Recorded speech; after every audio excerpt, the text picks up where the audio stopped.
Chihuahua. Good morning, Vietnam! Rise and shine. It's butt whipping time. Where are you from, bro? Oh, I'm from Tennessee. Oh, that's a sick accent, bro. I haven't heard that before. That's awesome, dude. How impressive is that to you? Really impressive.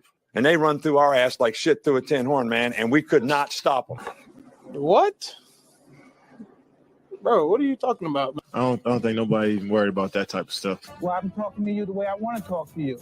You're not really that stupid, are you? So don't shake your fucking head. If you ask a question, I'm telling you how I feel. I can sit here and tell you for an hour. You wouldn't understand because you've never played. You've never been an athlete before in your life. I am still up 20 grand from this last time I stick it in.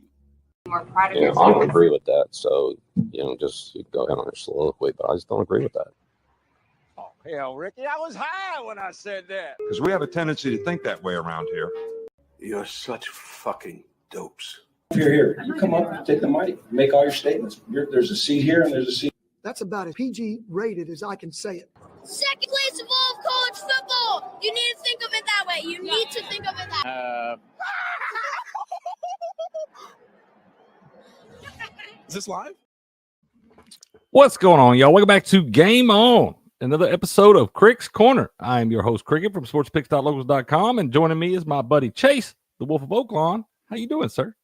Doing good, man. Thank you for having me again. I'm always surprised when I'm invited back places, so it's always a pleasant surprise. Man, I've told you plenty of times before, you always welcome around here, sir. We love having your input and your insight into all these games and ponies and things, sir. How the ponies been going, man? Rough weekend last weekend, but overall been doing pretty good all through like the end of the Saratoga meet up to now, and got Oaklawn coming up, which is my home track. So pretty excited about that. Less than a month away. Is it kind of a slow time for horse racing right now? Right now it is. It starts to pick up a little bit at the beginning of the year, and you have a couple of little stakes races that are more like sentimental value, like the Cigar Mile and stuff at Aqueduct. So it picks up just a little bit, but not much. Right. Time for that, I feel like it's more around springtime leading into summer and all that. That's the big time. That's when you get into the road to the Kentucky Derby and all that stuff. That's when I get into it, man. That's when the football's long gone and all that stuff, and I need something to occupy my time in the bridge to nowhere right there. Man, we got to talk a little college football, bro. This is crazy stuff going on in college football. Some more shakeups this past weekend. Some teams losing games we didn't expect them to lose and all that stuff. We know this happens, man. This happens every year this time of year. You always see teams become a lot harder for some of these teams to perform when expectations, all the expectations are on the line. What's up, Derp? How you doing, man? Says, I'm here for the poster in the background, Chase. That's right, bro. That's right. Let's go, man. Love that. But what did you think about this weekend, sir? We'll dive into Crick's picks in a little bit. We had another losing weekend. I was telling Chase before I came on here, man. I'll claw my way back out for a week or two, and then I have a tough week, man. It winds up, setting me back. I think I might have to start trying to think about putting more units on some of these picks I love. I've always been a single unit better. I like to not get myself in too much trouble because I've done that before in the past. But I think I'm going to have to start going with some of these games that I really do like and kind of piling on them a little bit, trying to make up some of this lost ground, man. Yeah, I always think in all things, leverage your best opinion. So I think it's probably, like you said, you hit one bet, maybe you lose two, but you end up maybe a little bit up for the day because you managed to press your top opinion on the one bet that you had. I like it. I think it's just like, don't get carried away with it. Like, don't be like one of those guys that's like 100-unit whale play. I don't do that now. I don't do that. I got my buddy Buku's got a guy that he's been following for a couple years now, and he was kind of struggling, but he had a big weekend this weekend because he had a 10-unit play on the Ole Miss money line that came through pretty solid for him there. So I never know when I see those. I'm like, okay, are you really feeling good about this, or are you chasing your tail, man? Right. It's hard to tell with people online sometimes if they're how legit they are and if they're chasing losses and what they're actually playing in their real life, Yeah. I was because it could be a double-edged sword there, man. Because this past weekend I felt really good about Pittsburgh, and that one wound up not working out for me, obviously, in that one. But I also didn't know they were going to play the majority of that game with a backup quarterback either. Right. So never good when that guy goes. I was actually looking here to see if he wound up going out because he was 10 for 20. I mean, he wasn't playing much better. Old Eli Holstein there. And he was 10 of 23 for 121 yards. He didn't throw a pick or anything. I don't know what wound up happening with him. They brought Nate Yarnell in, and he wound up throwing a couple picks in that game. And, it's just one of those things. One of those things right now. But that's when I guess you start to see some of these teams at the beginning of the year that maybe overperformed their expectations. Kind of starting to come back down to earth for some of them. It's usually like with some of these teams, it's just like a tale of two seasons with like their cupcake early schedule compared to how tough it gets late and everything. I can think of like Syracuse for a few years where they come out like just barn burners 6-0, and you're like, why isn't this team ranked? What's going on? And they lose 6 straight. And a lot of that goes into us like counting some of these wins early on in the season as really good wins, and then we realize what some of these teams really are, and we're like, okay, that win's not near as good as it looked early on. Right. And what's going on, Will? He says, what's up, Chase? Yeah, man. I got the Wolf in here with me today, man. Coming in here to break down a little college football. We're going to look ahead at some of the lines. We'll recap last week and all that stuff. Then we'll look ahead at some of this week's lines because we got another big week this week. They're all big at this point, man. Yeah, it's you mentioned it like teams not setting up for like the expectations and everything. And I think it's because now with like the expanded playoff, like you have elimination games every single weekend. Like you got to be up for it. You got to be focused and ready to go every single weekend, it seems. Bro, all them damn people that said expanding the playoff was going to ruin the regular season and ruin college football and all this stuff. Them people look like damn fools now, man. I never thought that. I never thought the more teams in the playoff competing for the ultimate prize, the better, in my opinion, man. I want to see all of it out there mattering every single week. And it still does, bro. It still does. You can look and say, like Brian Kelly was trying to say that last week wasn't an elimination game for his LSU Tigers in Alabama. Well, it may not have been until you lost it the way you did. Then it was an elimination game because you got absolutely smacked in the mouth at home in front of your home crowd. It was never in the game. So, but I do think that is one of those things now, like every single week, bro, you got games like this because they're talking about when it's all said and done. Let's just say, I hope it doesn't happen. Let's say Tennessee goes to Athens, loses this week. Now you've got like 7 2-loss teams in the SEC there. Right. Good luck sorting that out, man. Whenever your XFL Jim and I were doing our SEC conference breakdown, we were looking at it. We're like, how many 10-2 teams do we see here? Like, it seems like everybody was destined to go 10-2 this season, bro. And you look at the Big Ten there. Let's just say hypothetically, let's say Ohio State beats Indiana. They don't play this Saturday. They play next Saturday. Indiana's on a bye. But let's just say that Ohio State beats Indiana in Columbus, and then all the other teams are supposed to be their favorite in all the other matchups, Penn State, Oregon, all that. Well, then you're going to have an Oregon team at 12-0, and you're going to have 3 teams at 11-1 there in the Big Ten. Right. It's a mess, man. It's a mess everywhere. It is. I saw an interesting stat today that was the 3 I want to say the 3 Big Ten teams in the top 5, like 2 of them have it was a stat having to do with their wins against like ranked top 5 teams. It's like all the SEC teams have like more wins against ranked teams versus the Big Ten teams that had like 1 or 2 between them. It's a big drop off. Like the SEC, we talk about being so deep with all the 2-loss teams and stuff like that. But then you go to the Big Ten, we talk about the big 4 there that are all going to have great records in. But after that, it drops off pretty drastically. The next closest team has like 3 conference losses. Yeah. So, all those traditional Big Ten West teams are the bringing up the rear there. Yeah. No, it's like I said, I see some of these teams are starting to be the frauds that we thought they were, man. And like I was surprised with Miami though, bowing out the way they did. You had to think someone was going to get them soon, right?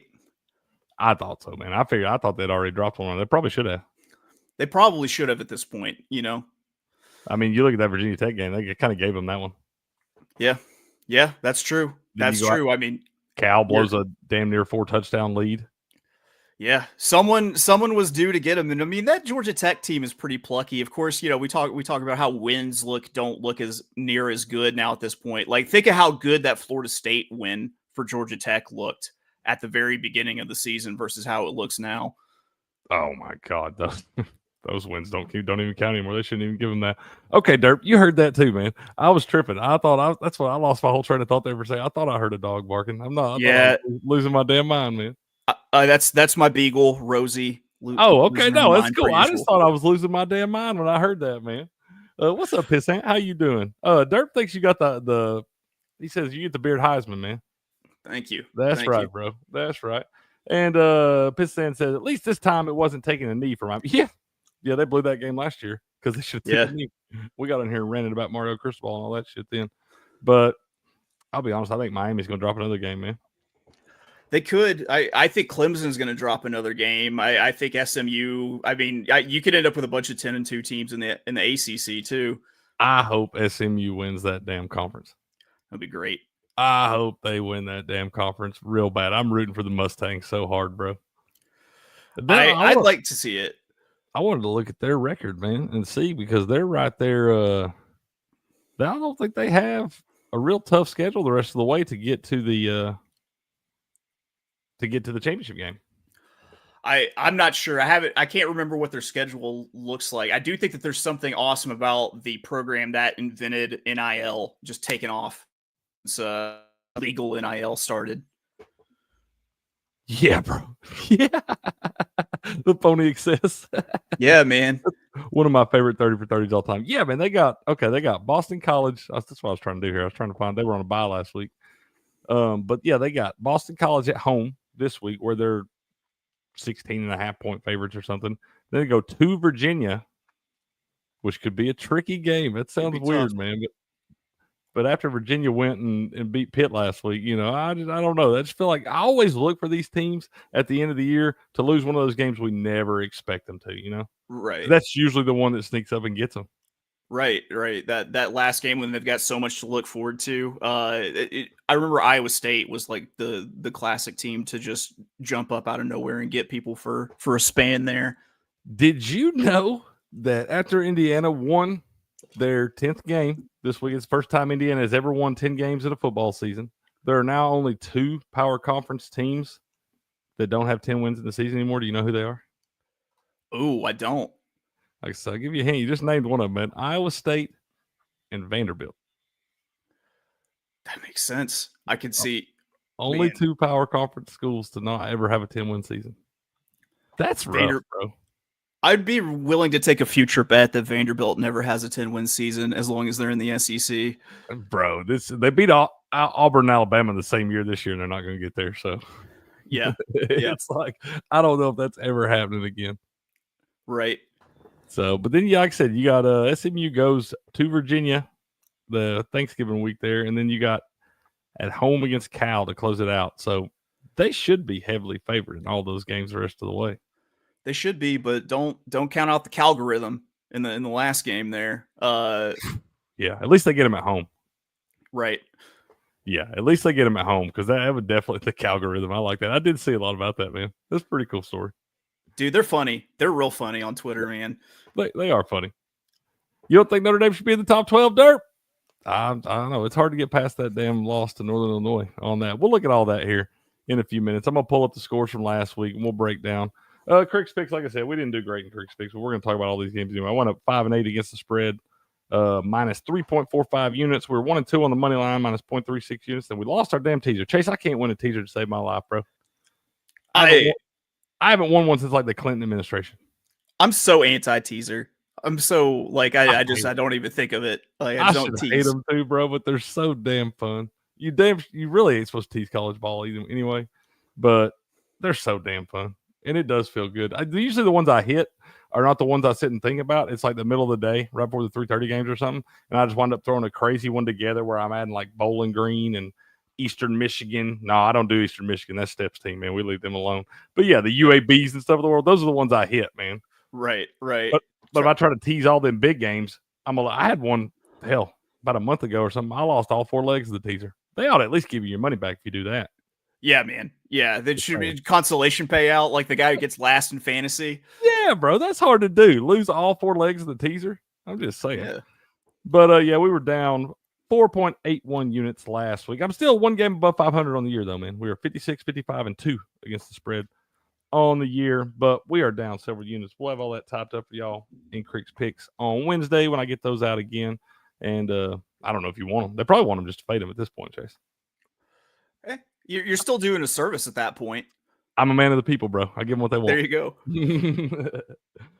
Let's see. Derp said, I just want to gloat real quick and say, how about them Steelers, Cricket? Yeah, good win, bro. Good win. I wound up, I did not watch I watched a little bit of that game yesterday, about 10 minutes. That's about all the football I watched yesterday, man. I was dead to the world yesterday for most of it. I took me a rest day.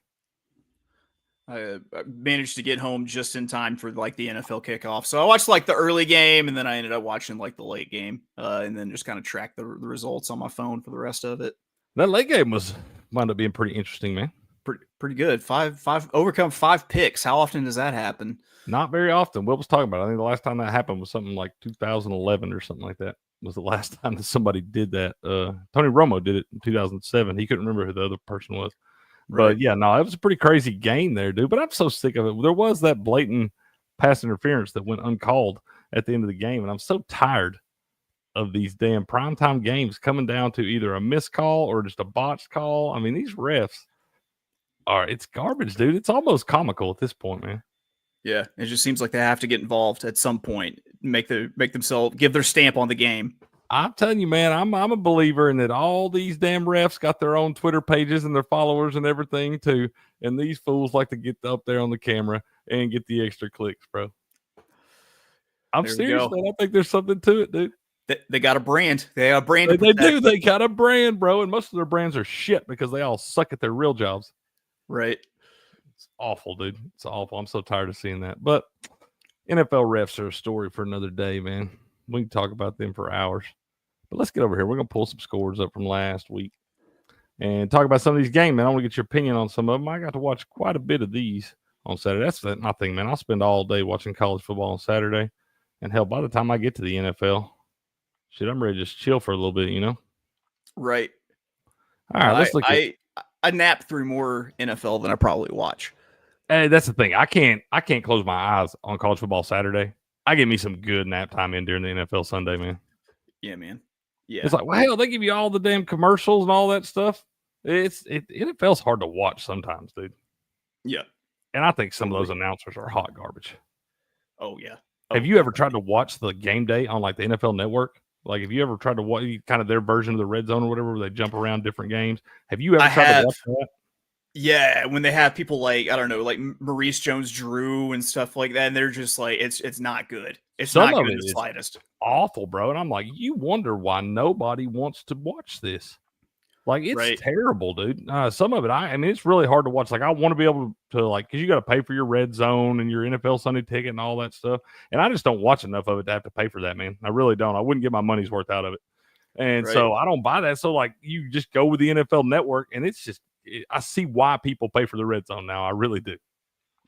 It came with the sports package that I had for a little bit, and it changed how I watched football. I was like, okay, I get it now. I understand red zone. Dude, I love red zone. Red zone is second. I keep waiting. They need to come out one of those for, maybe they have one now. I don't know. I don't buy all these extra services and things for that stuff because I think it's a racket and they're charging you a fortune for that stuff, a lot of it. But I need a college football one. I would pay for the college football one.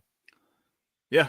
Somebody help me out. Is there one of those out there, man? Because I may wind up buying that thing. Not this year. It's too late this year. Dude, you might get a pretty good discount on it if you buy it this late in the season. Yeah, get a prorated. He said, I had Pete's Ohio State cheek blasted Purdue. What even is a Boilermaker? Yeah, y'all did, man. 45-0 in that thing. Oregon handles Maryland. Poor Maryland, they're going to fire everybody too, man. Oregon now 10-0, but 39-18. This was never really a game, bro. They didn't cover. Yeah, and I mean, you caught Maryland having to go west. You had to kind of know that they were going to get blasted a little bit, but like you said, they didn't cover here against a pretty bad Maryland team. But I mean, it's not like they didn't win by 3 touchdowns. Right, it was never close, dude. They just kind of grinded their way through this. I don't think. I mean, this is almost like a practice game. I feel like they just sleptwalked through this thing. Yep. Dylan Gabriel becomes the all-time TD leader. And I think he's responsible for like 180 touchdowns or something now. Well, he's been in since the Obama administration, I think. I think he became the first. What was it? The first player to throw for 20 touchdowns in 5 different seasons. That's impressive. There's something to be That said is for that. impressive. I mean, 5 seasons. I could, like I'm saying, bro, 20 touchdowns, 5 different seasons, like 11 different schools. I mean, hell, Yeah. he's got it going on, bro. I'm just saying, Yeah. Dylan Gabriel has lived his best life. He's gonna petition and get an extra year. You know, he's gonna be ready to go. Surely not. Surely not. When do we draw the line on all this stuff, man? I'm like, hell, no wonder you're doing so well, bro. Yeah, because you're a grown ass man playing against you're boys. a decade older than these kids. Yeah. Give me a break. Tennessee, my balls handle business against Mississippi State. This is another one that just kind of salted away there. Nico wound up being taken out at halftime. Heupel came out and said it was precautionary measures and all that, which is what he's supposed to say. So don't really know. We'll have to see what's going in that, but it would absolutely stun me too if Nico did not play against Georgia on Saturday night.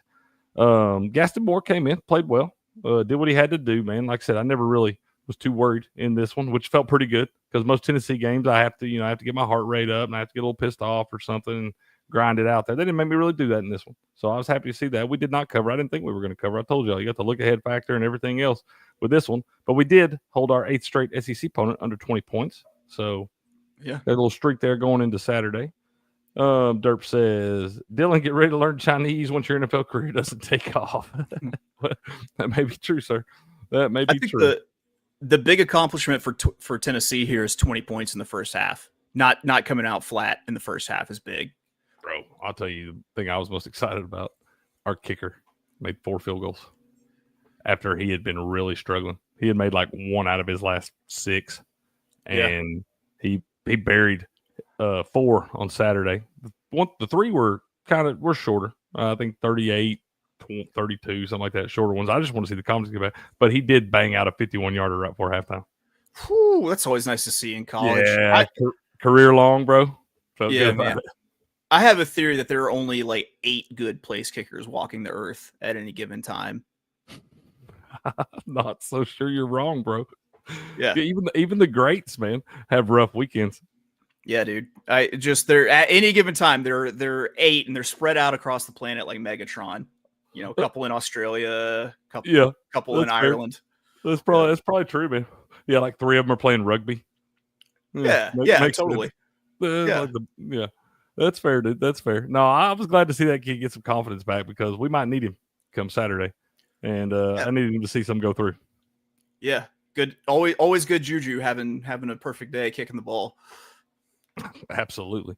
And there's Derp's Buckeyes putting it on the Boilermakers from Purdue, 45-0 in that one. Ain't a whole lot to talk about there, except Jeremiah Smith did break the school record with his 9 TD catch. He broke a tie with Chris Carter for the most TD receptions as a freshman in Ohio State history there. So Jeremiah Smith's a freak, y'all. I'm just saying, go ahead. Whenever that guy does become NFL draft eligible, you better get ready to take him for your fantasy teams. I'm going to.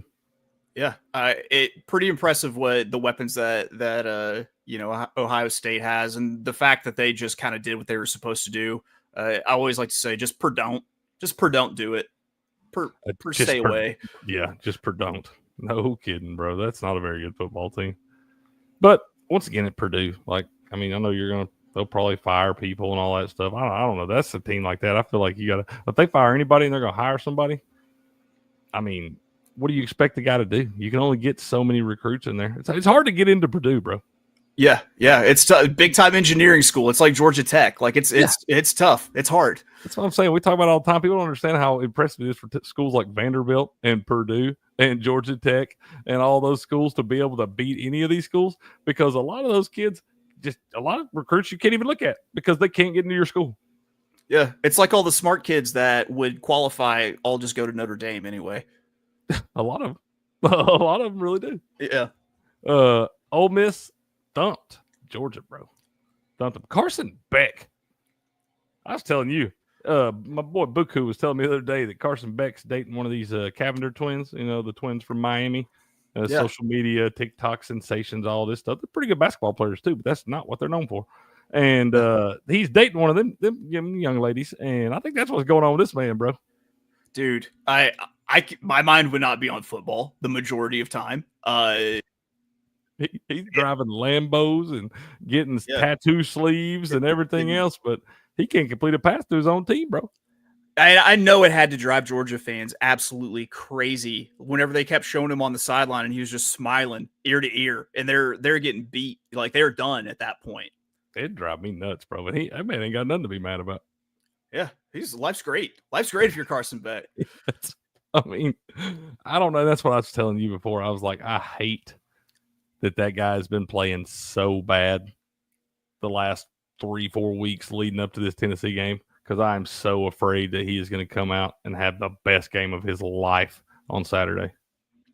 And if he doesn't, there's always a job for him at Stetson Bennett Chevrolet, Yeah, 100%, dude. He would be top salesman of the month. Yeah, totally. Absolutely. Oh, man. But, yeah, I'm afraid that I didn't want to see them lose on Saturday, man. I damn sure didn't want to see them lose like this. Because Kirby going to have them boys focused up for Saturday. He should. It's between the hedges too, right? It is. It is between the hedges this year. That's So going to be. We got the Tide in Knoxville. That's always the rough thing, man. You're going to get one or the other on the road. You get Alabama at home, you got Georgia on the road. You get Georgia at home, you got Alabama on the road. So it's always a tough draw for my balls. Yeah, it's Arkansas used to have to go through the murderer's row back whenever like Auburn, Alabama, LSU were all good at the same time. Yeah, it was. I feel for you. I understand that. Yeah. Before the divisions got X'd out, Tennessee was the only team outside of the SEC West that had to play Alabama every year. Just unfair is what that is. Under protected rivalries and things. Whatever. We still want to see that third Saturday in October. I don't even care. We'd be pissed if they took it away. I promise you that. That's true. It's they took away LSU Arkansas from Black Friday, every year. And now we get like Missouri on Saturday, and it just feels. There's a lot of that screwed up this year, man, because of all the realignments and all that stuff and what you had to do to make the schedules work and yada, yada, yada. There's a lot of those big-time games that were rivalry games at the end of the year that are happening, September now. Yeah. And you don't even have time to get hyped up. It honestly takes a lot of luster out of it because those teams are completely different at the end of November and the end of September. Yeah, I mean, when they're actually playing for something, that's when rivalries are at their best, when one team is like playing for something. Yeah, there's a reason you don't play your rivalry games at the beginning of the year. Yeah. Like a few teams do, and like the Iowa State game this year, it's a letdown for me when it's the beginning of the year. I'm like, I feel like a lot of these teams build up to that, or they did in the past when those games were happening at the end of the year. They just build up to that all year long, and they usually they put on for some great games at the end of the year, dude. Yeah. It's rivalries are built from actual on-field animosity, and it usually on-field animosity comes from when one team has something that they're playing for, and you can crush their dreams.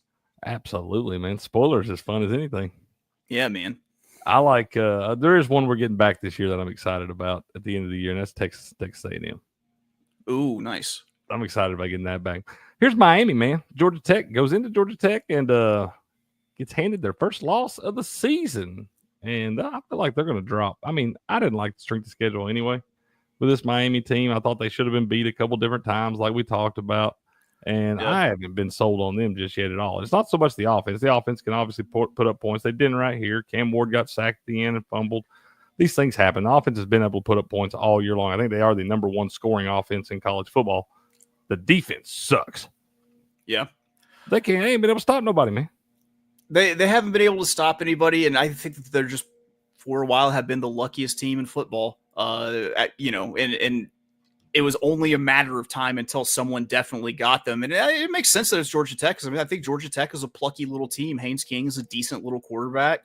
Yeah. I think that, it makes sense that if they were to drop one, it would be this sort of game to like Georgia Tech. And also like Mario Cristobal has sort of that James Franklin to him, where it's like, I know he's going to mess up, but where is it going to be? Right. Just a matter of time. He did it in this game last year. Yeah.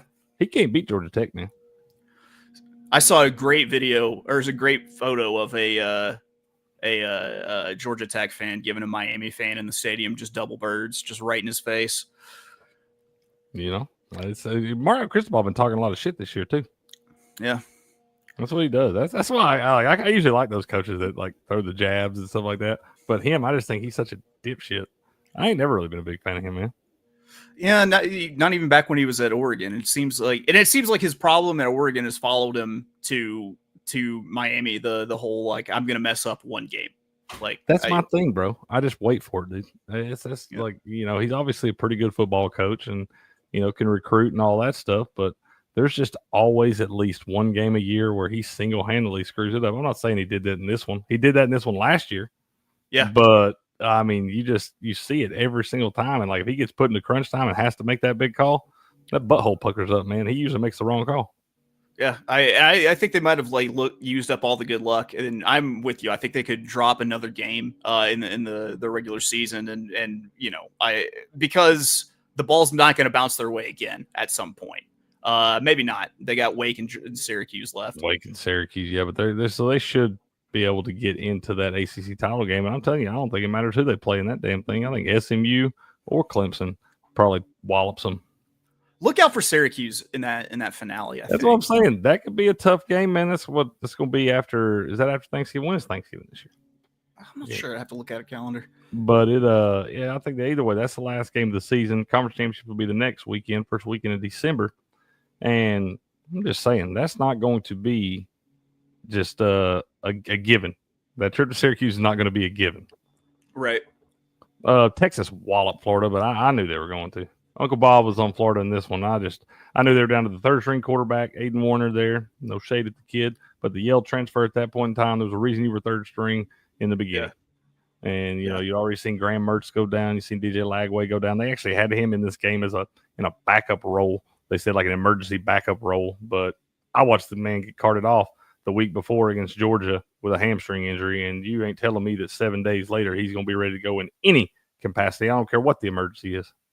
Yeah, it's a minimum more than 7 days. Anytime you get on that little John Deere that they have cart people off there. Yeah, minimum. It's usually a minimum year.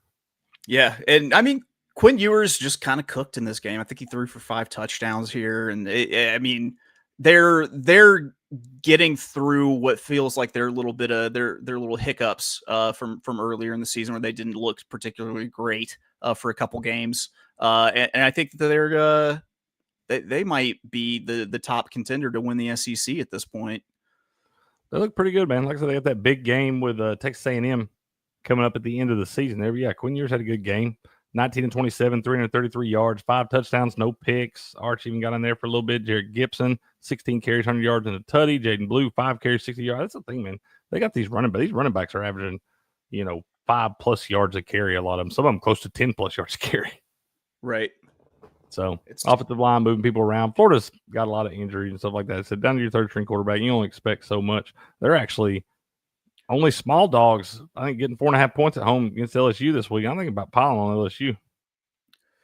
We'll see. We'll see if they – I mean, I think traditionally Brian Kelly bounces back pretty good. That might be a pretty good spot for him.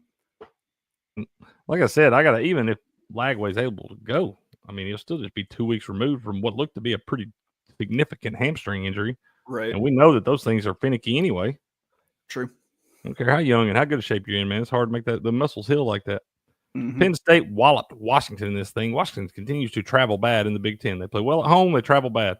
And they usually go on the road, Big Ten country. They get whooped, or they have so far anyway. And they got whooped in this one too. Penn State gets the bounce back spot after the loss to Ohio State.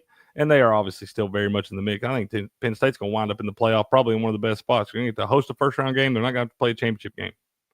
Yeah, I agree. I think that's probably where they end up. And, I mean, it's pretty easy to handle, like you said, Washington, whenever they're traveling east. It's I'm surprised it isn't more of a problem for more of the Big Ten West Coast teams having to travel east. Like, you aren't seeing more like crazy lot. Like, you have UCLA traveling east and knocking off teams. Like, you have Oregon traveling east and not having any issue. It's I thought it would be more of an issue through the season going through, and like teams making those cross country treks are always just big time fades for me. And maybe it's just not as big of a deal as I thought it was. Some of them, like you said, some of them, some of these teams just built different. And, but some of these teams, I think maybe you look at some of these younger teams, man, and stuff. Cause I feel like Washington lost a lot last year. You had a lot of guys graduating for one, then you had guys leave in the transfer portal once Kalen DeBoer went to Alabama and all that stuff. So I think it's probably a younger roster throughout there. And that may be something to look at, man. Some of these teams with like the more veteran guys, they know how to make it more business as usual. And I think a lot of those Oregon guys are probably like that. Yeah. And so, but Penn State handles Washington. That's still not a very good football team. What's up, Fallout? How you doing, man? Good to see you. Good to see you. What about Kurt Signetti's Hoosiers, man? 10-0, like we said, for the first time in program history now. Only Iowa State Bandy ain't never done that before, man. But this was not a great Michigan team and not an overall great performance right here. Did this raise any red flags for you, man?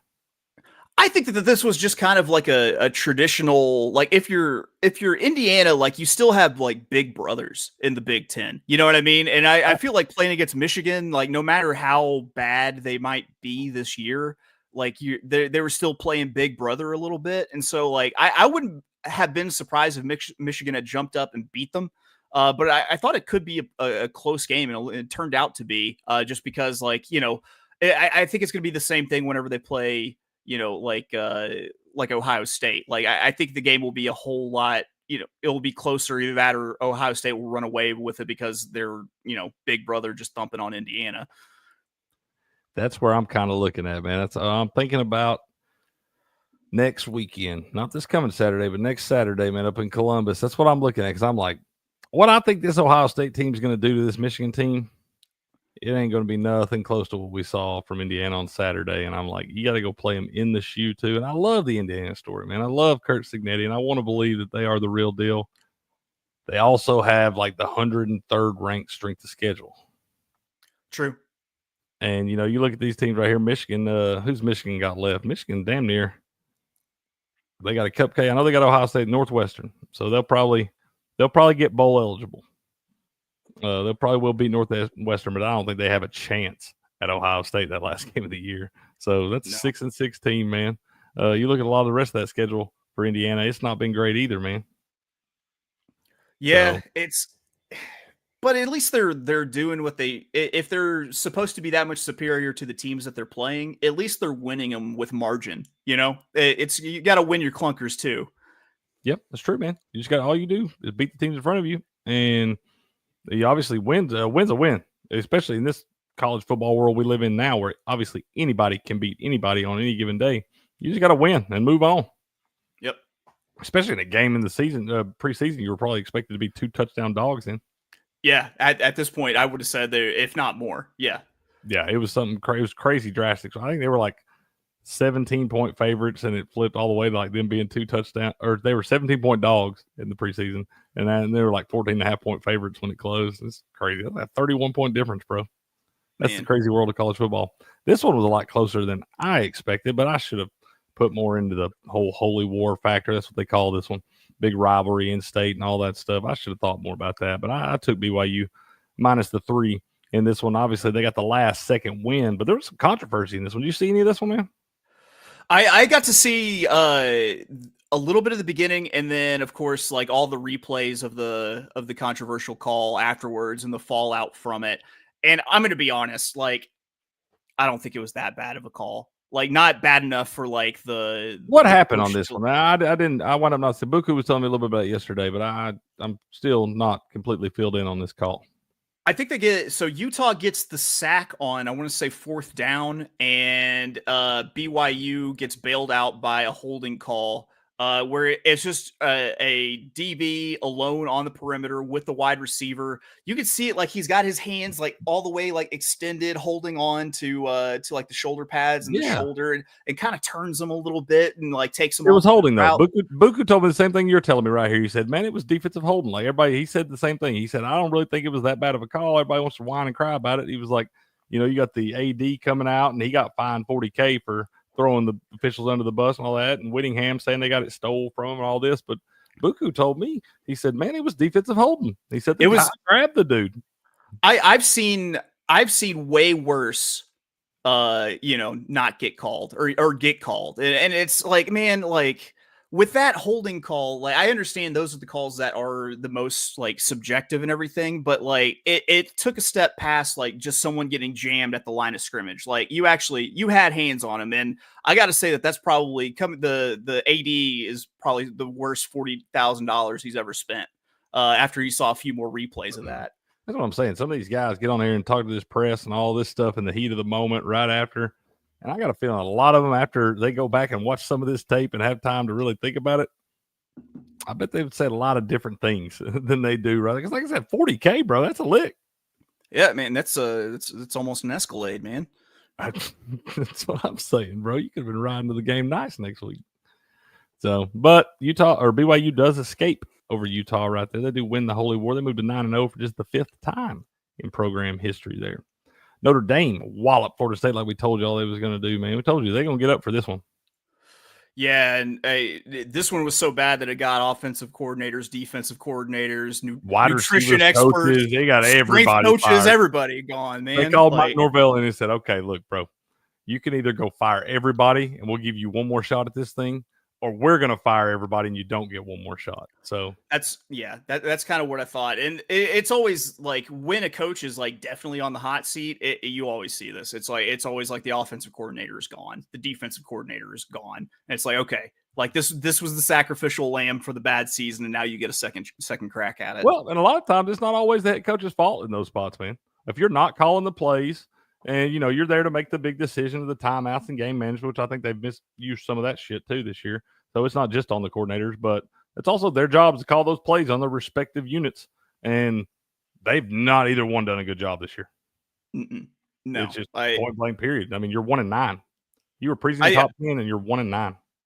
I think their biggest mess up was going and getting DJU. Like I think that DJU he made his myth was built off of like one good game against Notre Dame when he was a freshman. That's what I feel like. And I don't know. I feel like and a lot of high school stats, man. Yeah. Yeah. And his dad he's like the number 2 quarterback in the country coming out and has never, ever lived up to that billing. No, it's but they got exactly what you thought they would get from Notre Dame, who's like feeling the pressure to get into the playoff now. So they're going to start just hammering people, I think. DJU was in the same recruiting class as like CJ Stroud. It sounds about right. Yeah. It's like CJ Stroud. I want to say maybe there's a couple more in there with him that are like all NFL quarterbacks. Maybe Drake May. Yeah. There's something like there's a couple of different quarterbacks that are all in the NFL that were in the same recruiting class. They're actually ranked behind DJU. Just goes to show. The recruiting service don't always hit it. Alabama walloped Brian Kelly's LSU Tigers on Saturday, and this one never closed. Like I said, Brian Kelly was saying it was not an elimination game coming into this. It totally was an elimination game with the way you lost it. Yeah. I have trouble seeing any 3-loss team in it too. Like I think I'm pretty certain you're done, Brian. Oh, I think so, man. I mean, you got a loss to a 5-4 or hell, they might be 4-5 USC team at this point. So barely above 500, barely maybe get to a bowl, maybe don't.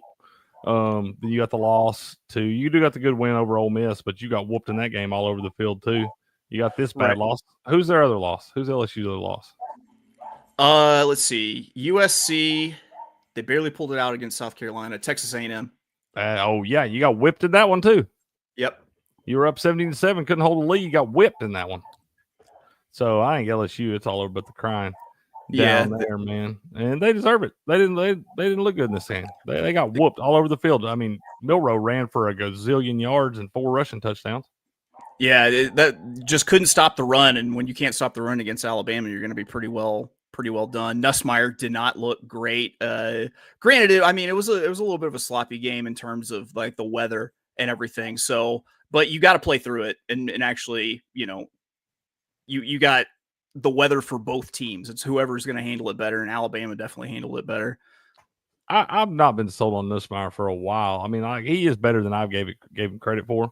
But Uncle Bob's always been really high on him and thinks he's one of the most NFL-ready quarterbacks. I don't agree with that, man. Because every time I see this guy get in a big moment, one of these big spots like this, he usually winds up not showing up and answering the bell.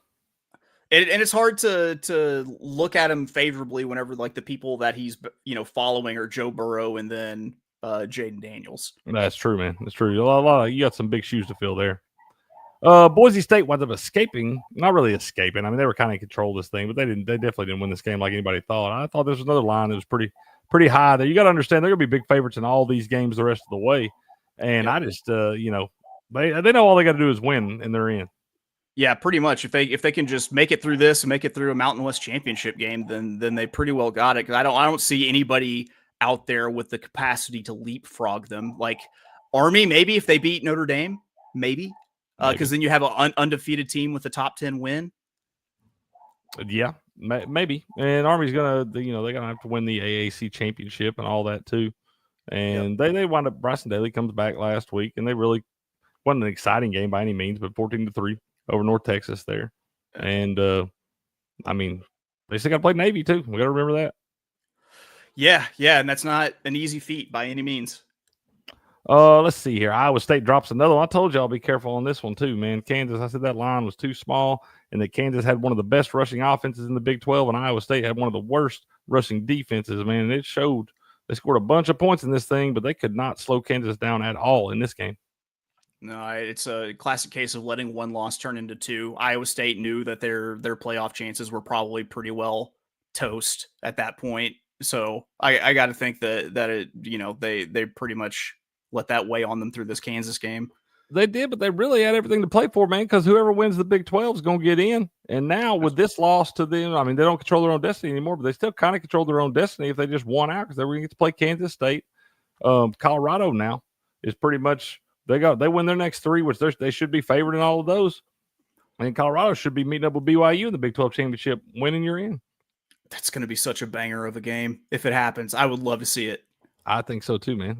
They like I said, as long as they handle business the rest of the way, they should both be favored the rest of the way. But if they do win out both of those teams, it will be BYU and Colorado in the Big 12 championship. Yep.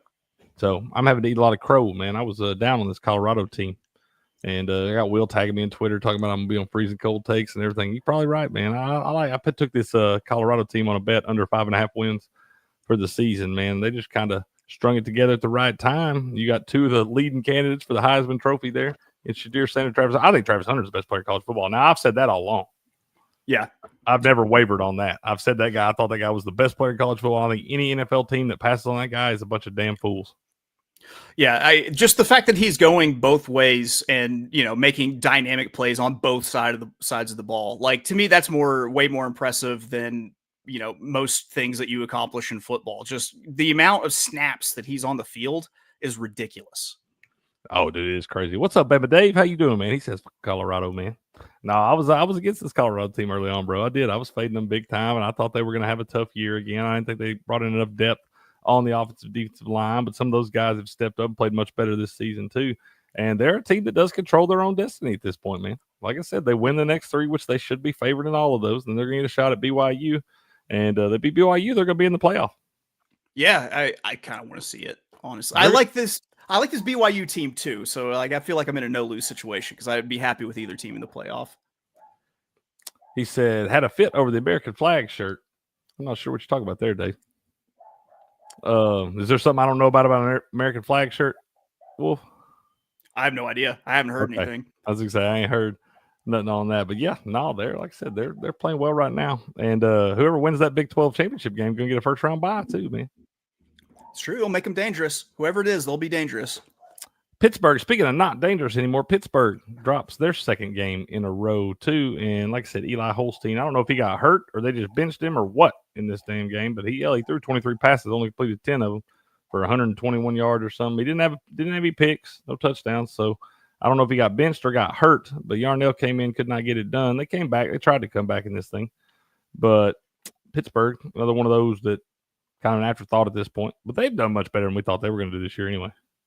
Yeah, they've outperformed my expectations for how they would finish in the ACC. And to be fair, so has Virginia. I didn't have any faith in Virginia to be a team that's out there scrapping for a bowl by any means. But like, it's gotten to where during the course of the season, if you tell me that Virginia upset somebody, I'm not shocked.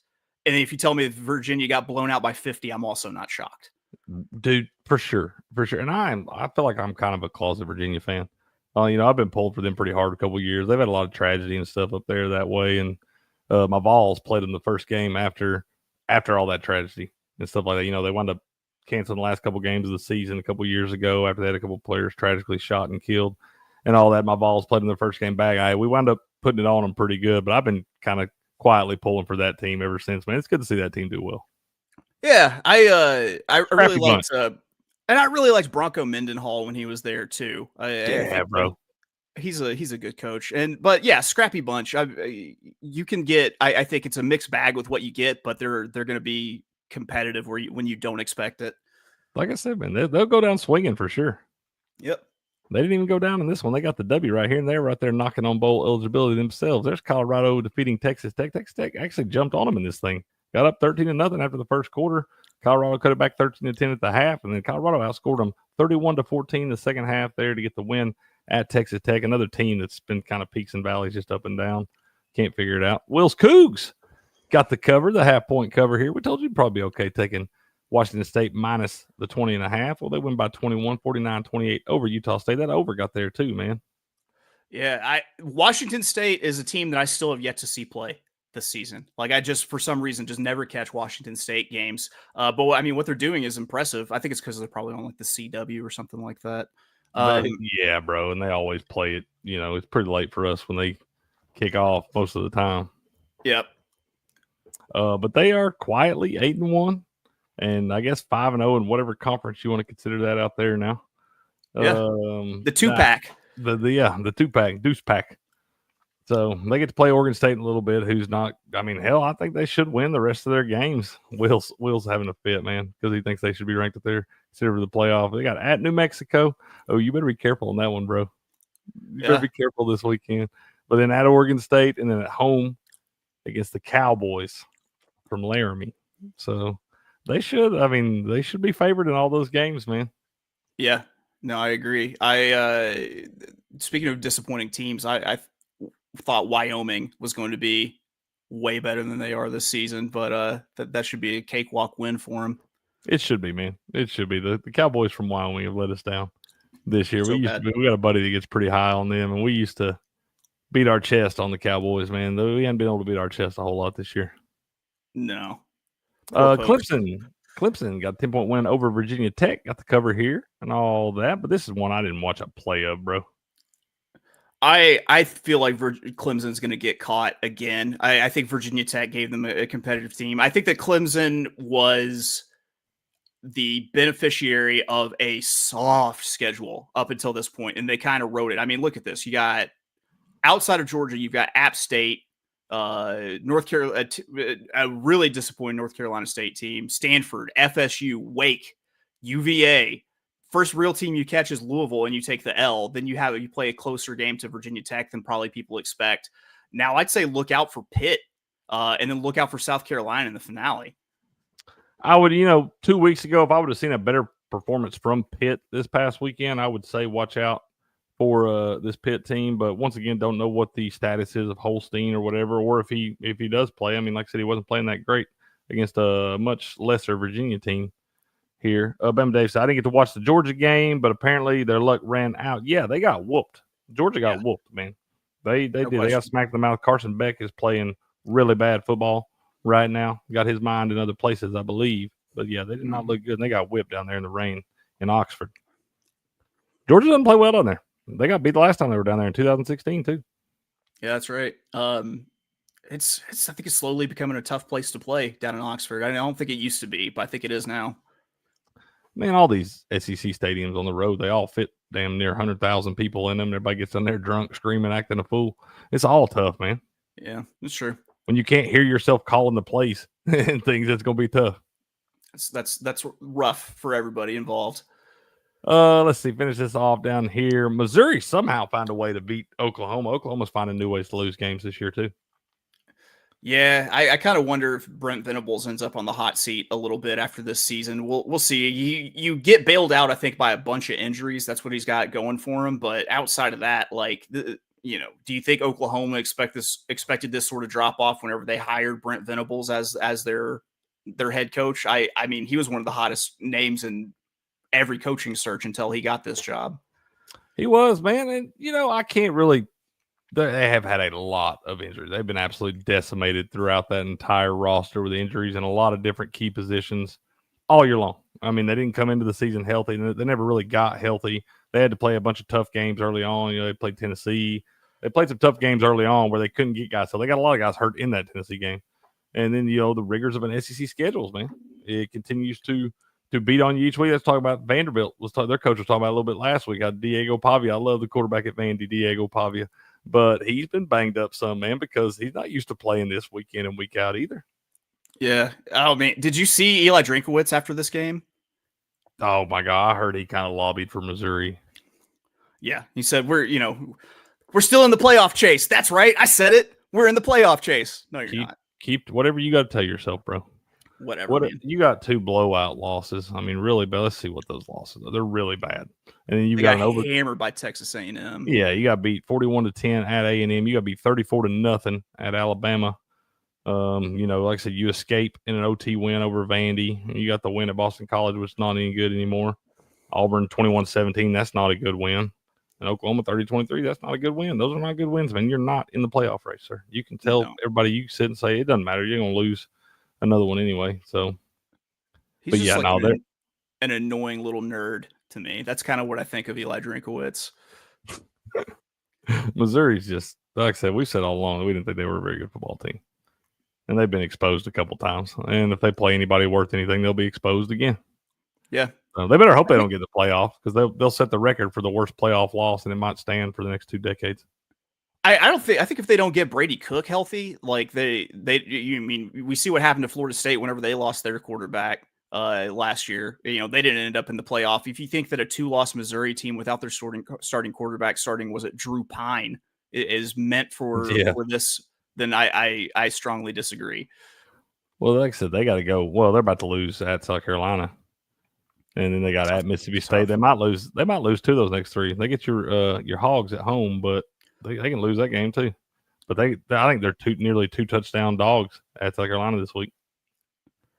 So, and then Army is so tough. That South Carolina offense is so just bad, but that defense is so good. I like Lenora Sellers though, man. The quarterback, the young quarterback, if he gets rolling, bro, that's a joyride. He can do some things with his legs too, bro. Yeah. That defense been playing really well. Yeah. And then Army does move to 9-0 with a 14-3 win over North Texas right there. So good for the Black Knights, man. I love that story. Yeah, I do too. I really kind of want Bryson Daly to get invited to New York for the Heisman ceremony. That I think he deserves it with all these rushing touchdowns that he's had this year. And man, you were talking about a game that didn't get close to the total. I want to say that was like a 64-point total in North Texas and Army. Oh yeah, bro, it was way up there.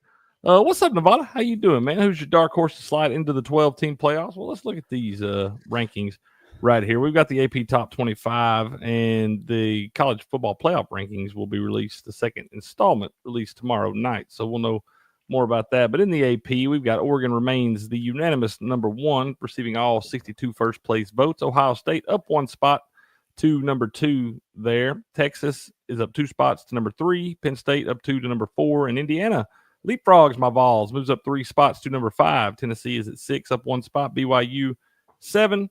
Notre Dame 8, Alabama 9, Ole Miss 10, Georgia falls 9 spots to 11 with the biggest drop of the week. And Miami, the second biggest drop of the week, 8 spots down to 12. Boise State and SMU both, SMU was idle. Boise State won. They both dropped a spot to 13 and 14 there. A&M's at 15. What do you think about the playoff, man? What are you thinking? Who's a dark horse team you see get in here? I got to look at Colorado, man. I think you got to look at Colorado. I think you have to look at SMU. And I think you even have to look at Army, because if Boise State drops a game and Army can somehow beat Notre Dame, I think if Army beats Notre Dame, they might still be in consideration with 1 loss the same way that Boise State is in consideration with 1 loss. So I think for that last, group of 5 or whatever spot in there, I think you have to consider Army at least a little bit dangerous. But I think SMU, Colorado, like you mentioned, are the 2 that I think would be the best outside of the top 12 right now. The 2 teams I'm looking at right there coupled together are, Colorado and Clemson. I'm sorry, Will, I don't really see an avenue for your Cougs to get in the playoff, man. I just think that schedule is far too weak. If you were undefeated, then you would have Boise State spot and all that, but you went to Boise State, you lost that game. So I don't really see an avenue that gets Washington State in. Not with all these teams with much tougher schedules with 1 and 2 losses above them. I don't see a way the Cougs get there. Colorado and Clemson can both win their respective conferences and get in, and both still very much in the mix there. I think, like I said, Colorado can win out. They're going to be in the Big 12 title game. And they'll have a 1-game play-in deal with BYU there, because I don't think BYU honestly gets in without a conference championship either. I don't think their resume is going to be strong enough.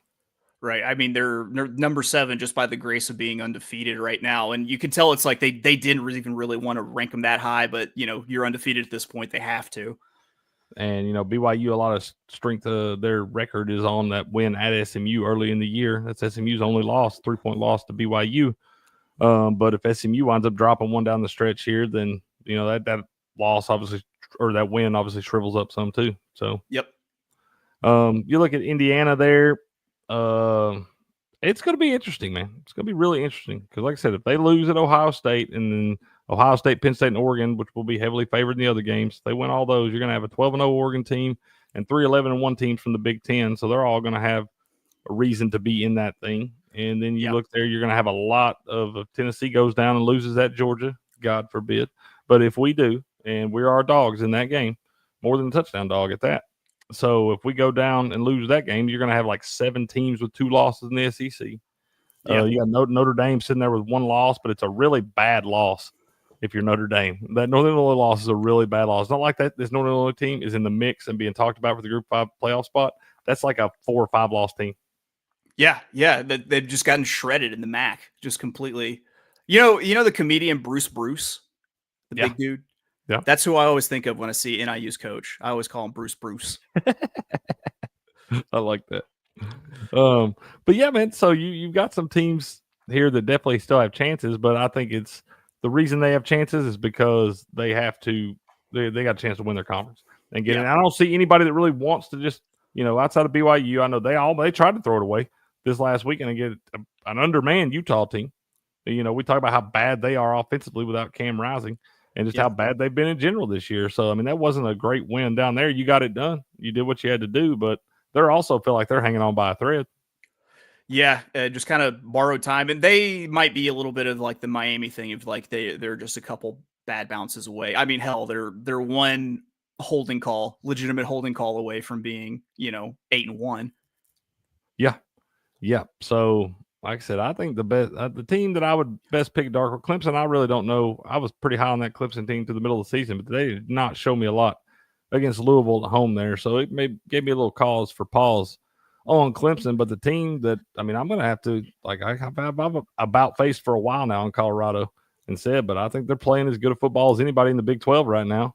And as long as they handle business the rest of the way, Coach Prime seems like one of those guys that gets his dudes ready to go. Yeah, I'd be fired. I follow his Twitter, and I'm like, yeah, okay. That's what I'm saying. Like, I don't feel like there's much of a look ahead factor, or like they're going to slip up because they're just not going to play well one week or something. Like last year, he saw that from this team, but a year in the making now, and all this stuff, year and a half in the making, this team seems to be pretty fired up to play for this guy. And I mean, you can't blame them.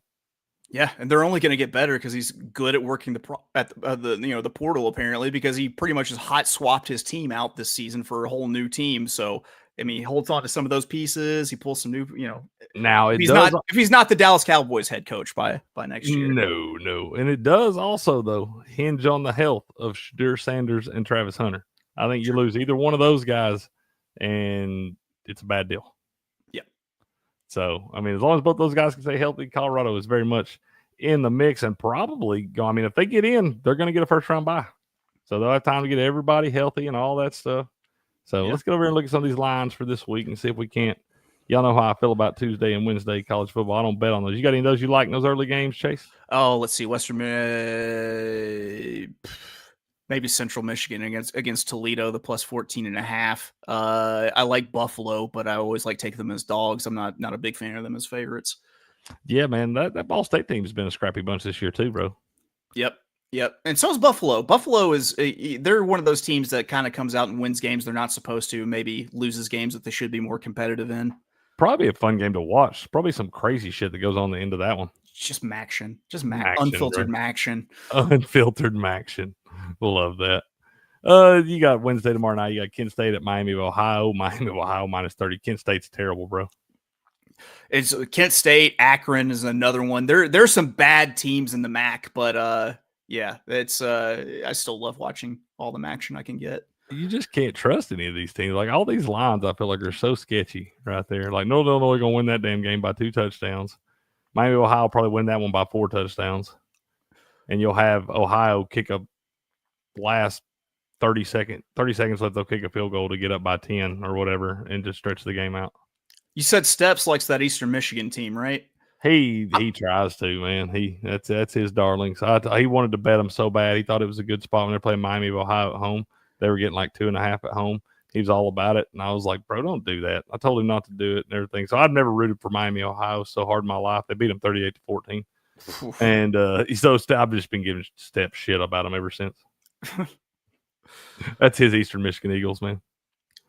You got East Carolina at Tulsa on Thursday night. I don't have an opinion in that one. East Carolina team's been, they've been a surprising team. They wound up firing the coach. Their best player get hurt early on and stuff like that, but they still have put together a pretty good season. And Tulsa is kind of a hot and cold kind of team. They've won some games that they shouldn't have won this year. I kept hearing that East Carolina is supposed to be the most improved team in the country this year. And, now we're just a little bit past halfway through the season. They've already got a fired head coach. Maybe next year for the Pirates. Like I said, I know they had one of their big time guys that's expected. I mean, he was on first round draft boards for a lot of NFL draft picks, one of their cornerbacks. I'm drawing a blank on his name. Dude's a stud. And he wound up going down with a season-ending injury back either late September, early October, something like that. And kind of, the coach wasn't fired long after that. I don't know the whole details of all of it, but I know they've still put together a decent season there. But I don't have an opinion on that game, man. 2 touchdowns on the road. Tulsa's been one of those teams that anytime the book gives them any kind of respect, they get blown the doors off again. Like they got to be 45-0 or something, 45-17, I think is what it was, to a Oklahoma State team that's terrible. Yeah. Oh, man, the North Texas UTSA line, I'd be all over North Texas -2 in that spot. Yeah, UTSA been another team that's been disappointing this season. Yeah. They don't have their 30-year-old quarterback, Frank Harris, anymore. Yeah, bro. He was there for a long time, wasn't he? Yep. I think I like Washington on Friday night. I know UCLA's been a cover machine. They're playing pretty well right now. I might rethink that one because UCLA has quietly won 3 in a row. Started out 1-5. You had Deshaun Foster out there. He's stumbling through his media day interviews and all that stuff, and everybody was talking about how he might be the worst coach of football. Well, you got these kids playing pretty good right now, man. Yeah, I mean, they went east. They got a big win against Rutgers. They get a nice win at home this past week. I mean, he's got at Nebraska too. Yeah, and I which was, man, my buddy XFL Jim, huge Nebraska fan. He took that one especially hard. I kind of like UCLA to maybe kind of, because I don't trust Washington. I don't trust their kicker either. I've seen him kind of push a whole bunch of kicks. He's been there forever too. Yeah, he's the weird like flat-faced dude, isn't he? Yeah, he made the kick to win the Apple Cup last year over Washington State. Last year they lost this year, but won it last year to send them to the playoff and all that stuff. Yep. Or I guess send them to the Pac-12 championship game at the time. But rest in peace. Washington's a team I've just seen play much better at home than I've seen them play on the road like that. And usually when they have one of these bounce back spots where they went on the road in Big Ten country and got walloped, and they come back home the next week, they tended to bounce back pretty well in those spots. And I think UCLA has played well. Like this line probably would have been a little bit higher about 2 weeks ago, before seeing the performance. That was a good win for UCLA on Friday night over Iowa team, Yeah, absolutely. Not something I would have called at the beginning of the season either. UCLA getting the upset against Iowa. No. Actually, I did bet the money line. I got a little plus 164 on the money line for them the other night. Nice. It was scaring me because the line kept moving out, but they wound up coming through. Ethan Garbers, the quarterback, playing much better for UCLA right now. I think he's actually 6th in the Big Ten in QBR. So playing much better. And they've got a chance to get bowl eligible. They're going to play USC. Those ballyhoo Trojans coming into the season, and they just have not obviously done anything they were supposed to do. Who would have thought UCLA could have a better record than USC when it's all said and done? Man, I definitely wouldn't have called that. I had UCLA probably as last in the Big Ten at this point. Right. It would have been a fair pick too, sir. Yep. But I think I'm kind of on Washington early on in that one there, but I'll have to wait and see. Texas area, get your hogs. This line's gone down. It was 14 before we started the show, man. It's down to 13.5 right here. And like I told you, man, I've tried to give your hogs some love as small dogs at home in a couple different spots against Ole Miss and LSU, and they got walloped. Now they're getting a lot of points, and I want to take Texas. It's probably the week they show up, man. I kind of think that Texas probably covers here. Part of me will probably still sprinkle like an 1/8 of a unit on the money line, just to say I had it if it happens. Right. But no, I think that we're very like up and down, but I don't think that I think we got one win left on the schedule, and it's La Tech. And I'm afraid that Texas, with so much to play for right now for Texas, comes in and just rolls us. Texas does have a lot to play for right now, and I'm going to watch that line throughout the week and see if that line goes back above 14. If it goes to 14 or 14 and a half, some I'm probably going to pile on the Longhorns there, but I will watch that line because funny things do happen this time of year, man. And like I said, I don't want to completely jump ship on your Hogs here because that's usually when teams bite me, when I just turn around and go the other way after they've already got me a couple times. So I have to watch that line and see. I may just wind up staying away from that one. Got Colorado at home against Utah. This line's gone up a half point the last little bit, too. It was minus 10 for Colorado a little bit ago, now to 10.5. I think I'm going to take the Buffs, too, man. Might as well. I mean, what does Utah actually have on offense right now? It's not much without Cam Rising. So I think that, with the amount of points that Colorado is able to put up, that the 10.5 doesn't seem too big by any means. That's what I'm thinking. I mean, they've been handling business the last month or so there. So you haven't seen a lot of games under 2 touchdowns for this team. That's how that Kansas State game. Yep. Clemson travels to Pittsburgh. Pittsburgh getting 10 points in this game. Like I said, got to see what the deal is with the quarterback, Eli Holstein there. He's been playing well for Pittsburgh all year long, but was not there for the second half of that game the other night. And Clemson, 10. It probably this is probably a line that's right on, man. Clemson probably wins this game by 10 points. If Eli Holstein is in, then I take Pittsburgh plus the 10 at home. If you think he's going to play, you might want to go ahead and get Pittsburgh now, because if he does play, it'll probably go down closer to a touchdown. Yeah, I think you're probably right. So if you like Pittsburgh, you might want to go ahead and bet him now. If you think Holstein has a chance to play, because if he does wind up getting ruled in as the starter for this game, it probably will go down some. It's a double gamble. You're gambling that Eli Holstein is going to play, and you're gambling that Pittsburgh is going to cover the 10. God, it feels so right when those. Yeah, because there's no guarantee that even if he plays, that they're going to cover it. Yep. So do know that. Just if you want some closing line value there, you might want to go ahead and jump on it. But there's no guarantee they're going to cover whether he plays or not. Ohio State minus 30 at Northwestern here. I'd be careful with this one. I know that Ohio State probably covers, but I have this saying of, do you want to be that dude with that ticket in your pocket? Do you want to be that dude with the Ohio State, minus 30 ticket in your pocket when they don't cover? Last leg of the parlay. That sort of, those huge numbers this late in the season are hard to play with. But I mean, if we were to sit down and look at this analytically, of course, Ohio State is a 30-point favorite. Got to remember the look ahead factor too, though. They got Indiana coming to town next week. True. And Indiana doesn't have to play this week. They get to sit around and watch. So they are on a bye. Tulane at Navy. Navy 6.5-point dogs at home.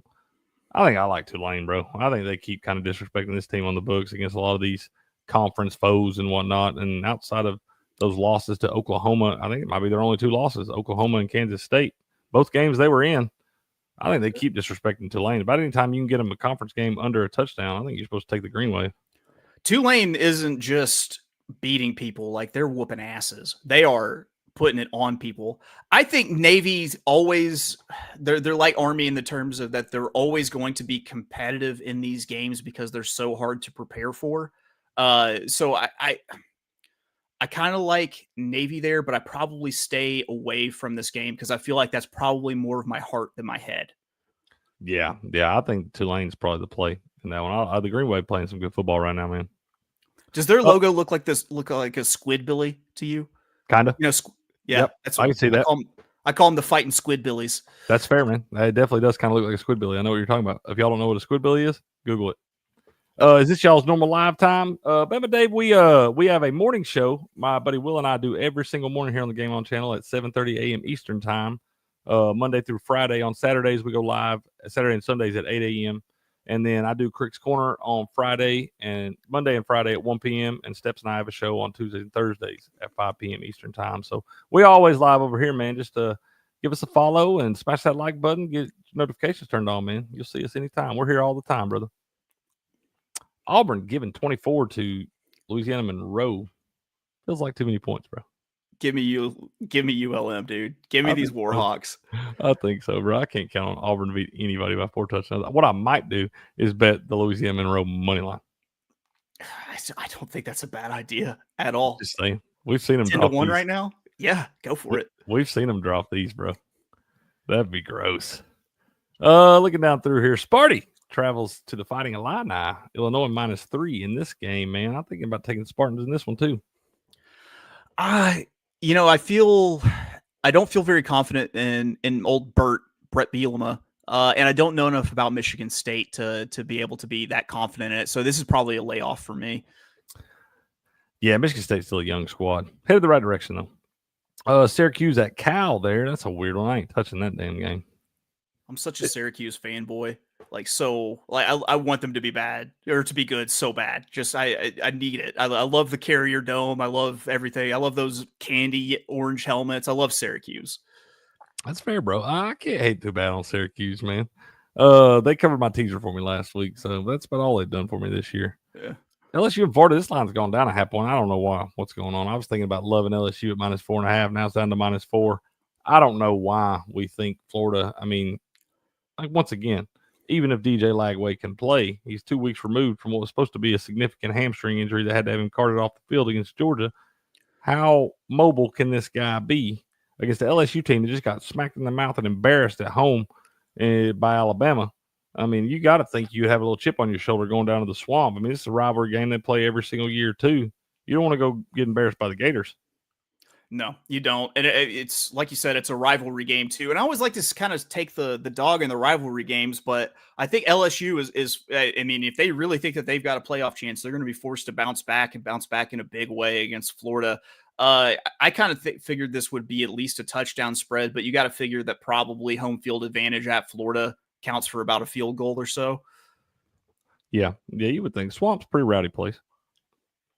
So I don't know, though. I can't understand why that line's down there. I have to read more into that one because everything inside me wants to just pile on LSU right here. There's got to be an injury for LSU or something that we don't know about, right? Something's going on. Something's going on there. That or there's some crazy historic trends when they play in the Swamp or something like that. I have to look at all that stuff. Penn State -28.5 at Purdue, and just Purdue, man. Just Purdue don't touch it because James Franklin can still James Franklin some stuff, and Purdue is not good. Like they win 42-14 this damn game, 35-7 or whatever. You still get hooked. Yeah. So I'd stay away from that one. Notre Dame, normally I stay away from these big ones, but this might be another one. You know, Virginia team, big win up at Pitt. Could be a letdown spot right here. And then Notre Dame obviously has a lot to prove and needs all the style points they can get after the Northern Illinois loss early in the year. So I think that right here, -22.5. It's gone down. It was 23.5 earlier, so it's gone down to 22.5. But I think if it stays above 21, I think you take Notre Dame. Yeah, I'm with you. You didn't say it, but I would like to see it tick down just a touch. If I could see this tick down to 21.5, 21 flat, I'm probably all in on Notre Dame. If it gets below 21, it'd scare me. I like seeing these lines like this that stay up there, open up above these key numbers, and then move down some. A lot of people get scared of it and wind up wanting to take the points and all that. And the other team blows the doors off. You've heard me talk about that a lot lately, but this is another one of those where I like that spot where if it goes down to, as long as it stays above 21, I'm probably going to like Notre Dame in this game because they got to prove a lot at this point. They got to try to get those style points. SMU feels like they could be giving too many to Boston College right here. I think Thomas Castellanos at Boston College is one of the most undercover dynamic players in college football with everything that he does for that Boston College team. Like every win that Boston College has this season, you can put directly on his back. And I think it's tough to defend. 16.5 does feel like a little bit too much. I would not be ashamed to sprinkle a little bit on Boston College in that spot. Especially with all the pressure on you now. SMU, it's people forget it's kind of when everybody's against you and everybody's telling you you're supposed to lose and all this stuff. It's easy to have that chip on your shoulder and go out there kind of with nothing to lose mentality and all that. When you start realizing you're kind of the favorite to win this thing at this point and you're up there in the talks and all that, a lot more things start to creep into the back of your mind. Not all of those things are good either. True. Very true. It could be one of those voices in your head. Could be something to avoid from time to time. If you're SMU, you don't have to cover. This is not the ATS Olympics, man. So all you gotta do is win the damn ball game. And I'm just saying, if you're up by 10 late in this game, it'd be a lot easier to kind of take your foot off the gas and just slow it down. Don't make a mistake and get to the end of that thing. Now that he's not at Auburn, I can claim him again. Arkansan, Rhett Lashley, head coach of the SMU. Love that, bro. I like that guy. I like that guy a lot, man. He was a quarterback for Gus Malzahn at Shiloh Christian back when like Gus Malzahn was just like coming onto the scene before he wrote his book on the hurry up, no huddle. Okay. Yeah. Touchdown Rhett Lashley. I love that, dude. Love that. I like that guy. Like I said, he's a good football coach out there. He's getting a lot out of a roster that I didn't expect to be this good, man. Yeah, it's he's the most fruitful branch of the Gus Malzahn coaching tree. That's for sure. Fair enough. Fair enough. Some of them trees dried up, didn't they? Yep. USC 9-point favorites. There's Stanford, Louisville up there. Louisville big favorites on the road at Stanford. USC -9 at home against Nebraska, and I don't really know what you do there. My gut tells me you play Nebraska because I have so little faith in USC, but it's not like Nebraska's giving me anything else to go off of. Dylan Rail has really definitely regressed from where he was in the beginning of the season. They've kind of got him figured out. But Nebraska always loses close, it seems. Like I've seen a t-shirt that says we almost always almost win. That kind of feels like Nebraska a little bit. It does, doesn't it? It does feel a little bit like that. I don't know. I can't trust the USC team either right here. This is another one I'm probably just going to stay away from. West Virginia, this one right here, I've got on this West Virginia train a couple of times this year, and it's bit me. And usually when they go on the road like they did last week, got a big win at Cincinnati. They did it earlier in the year where they got a big win on the road at Oklahoma State and then came back home and wound up laying an egg to Kansas State, I believe. I think they're going to do it again to this Baylor team. I think they went on the road, got the big win at Cincinnati last week, come back home now as small dogs, and I think we can take Baylor. I think we can take them up -6.5, man. One of my favorite angles, coaching for his job. Dave Aranda is definitely coaching for his job right now. I that always seems to light a fire under him. So I think it's a good spot. You got Neil Brown, who probably he's also coaching for his job. It's probably loser. This one probably fired. Yeah, he might be done. Man, because it's funny because I want to say Baylor covers, but I also want to sprinkle on West Virginia at home on the money line as the plus money dog there. So I think you probably take Baylor, though, to cover. I think Baylor overall is the more talented team. And Dave Aranda, like I said, coaching for his job against Neil Brown. Yeah. Yeah, no, like I said, I think that Neil Brown's time in West Virginia is drawing to an end anyway. And I've just seen West Virginia drop the ball in this spot a couple times this year. They'll go get a big win they ain't supposed to on the road, and they'll come back home and look like shit, man. I've seen it too many times. And if you're West Virginia, there's no excuse ever for losing a game at home. Dude, they got a rowdy crowd up there. They have fun up there in Morgantown. Yeah, it's meth and moonshine. Just doing moonshine. It's a party, dude. Yeah. That's what I'm saying. They get the home crowd effect for sure, dude. Missouri will travel to South Carolina, and Eli Drinkowitz's playoff hopes on the line here as they are nearly 2 touchdown dogs at South Carolina. South Carolina will beat this team, man. Yeah, especially if they have Drew Pine in at quarterback. Like, if they have Drew Pine in at quarterback for Missouri, then South Carolina is going to just absolutely eat that offensive line and quarterback's lunch because that front seven is just deadly at South Carolina. So I it's a big number, but I don't think it's too big to maybe dream big with South Carolina.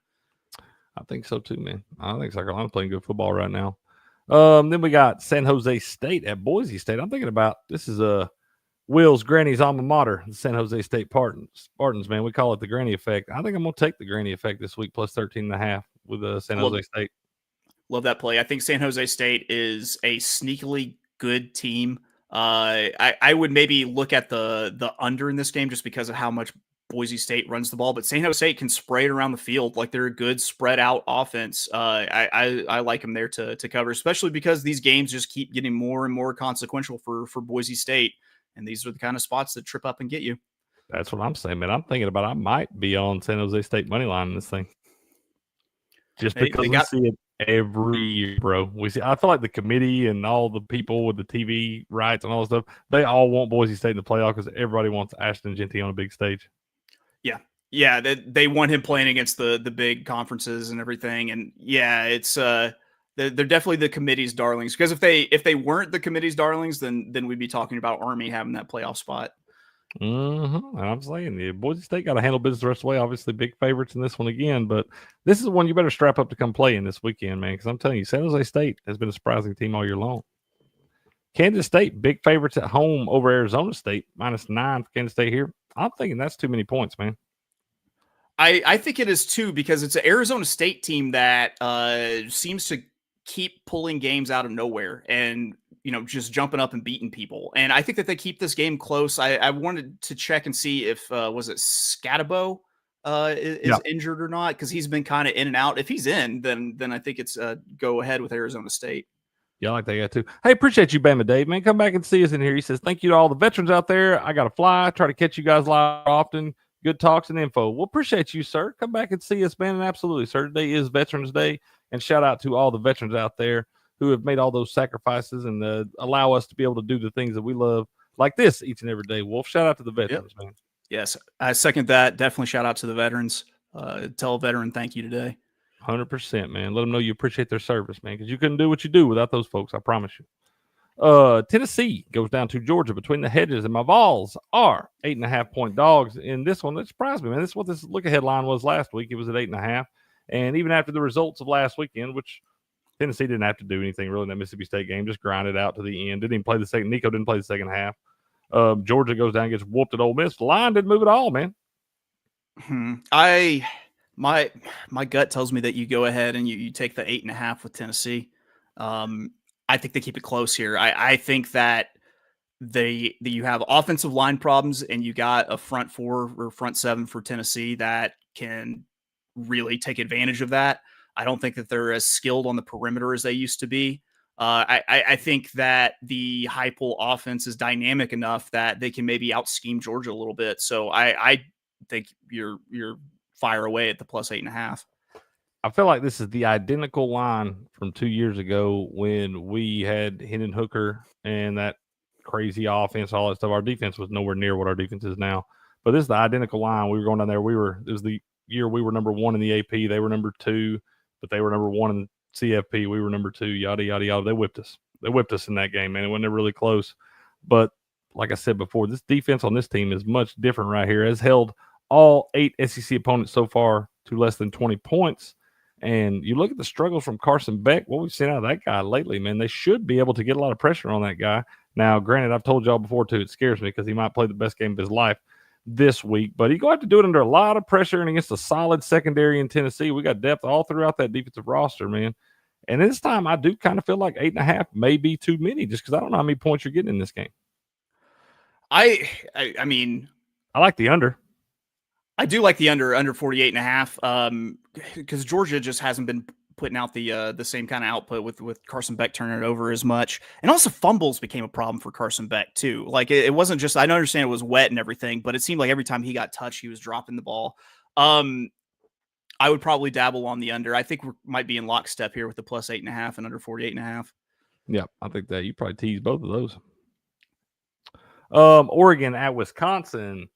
I'm going to keep riding this Ducks train, man. I think they keep making these lines too small. 14.5 right there. You think it's a gift with Wisconsin and all that? I think Oregon wins this one by 3 touchdowns too, man. I mean, what time is that game? 6:30 my time? 7:30 Eastern, yeah. Man, night game in Wisconsin at Camp Randall. All those people in the overalls jumping around. I still think Oregon handles business. Yeah. I do too. I don't think Wisconsin can score with them. There's not a lot of teams I've seen that can score with Oregon right now. Nevada says Nebraska just picked up new offensive coordinator Dana Holgorsen.